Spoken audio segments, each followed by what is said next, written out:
Nataka nizungumze na nyinyi wakina mama ambao kila siku mnanitumia message mnalia ya kwamba mume wangu saizi afanye A, mume wangu afanye B, mume wangu afanye, mume wangu nyumba sasa hivi anipi, nikimgusa ananiambia hana amna mimi, au ukifanya naye mapenzi unakuwa huna hisia naye, au ana hisia na wewe, au watoto wamekuwa wasomeshi shule, au imekuwa ikifanyika hata nyumbani, matumizi ya nyumbani pale yalikuwa yafanyiki, na umekuwa ukiendelea kulia. Why are you crying?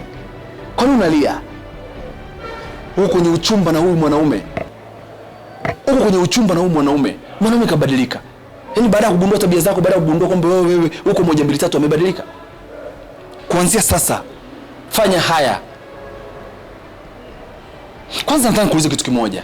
Hivi wewe unailia, jitathmini wewe mwenyewe unailia kwamba mume wangu afanye A, mume wangu afanye B, mume wangu afanye E, mchumba wangu kabadilika, mchumba wangu afanye hivi. Jiulize, jitathmini wewe mwenyewe. Una elimu kiasi gani?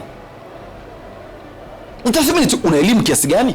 Alafu pia jitathmini wewe una kipato kiasi gani kwa mwezi? Hata kama sio kwa mwezi, sasa kwa wiki una kipato kiasi gani? Alafu mwangalie wewe anakunyanyasa, anaingiza kipato kiasi gani? Utagundua kwamba kuna utofauti mkubwa sana. Wanaume siku hizo wamebadilika sana. Wanaume sasa hizo wamebadilika. Mwanaume sio kama anakunyanyasa kwa sababu wewe, sio mwanaume anakusumbua tu kwa sababu wewe hakupendi. Wakati mwingine mapenzi yamekufa baada ya kuona kwamba wewe hamna kitu unachokeka mezani. Lakini nataka nikwambie kitu kimoja.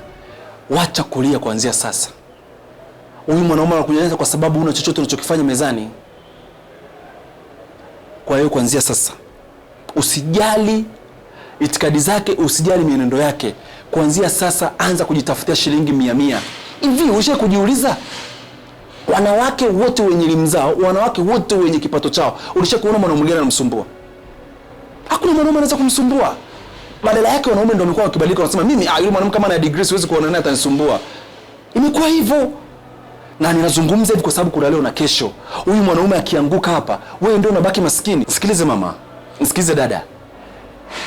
Kama umekuwa ukinyanyasika na huyu mwanaume, amekuwa akikupiga, amekuwa akikufanya nini, suluhu ni moja. Sasa hivi wanaume awadili na mwanamke ambaye, yani awamheshimu mwanamke ambaye hana chochote. Kwa hiyo anza kujitafutia chochote chako, uone kama upate heshima ndani ya nyumba yako.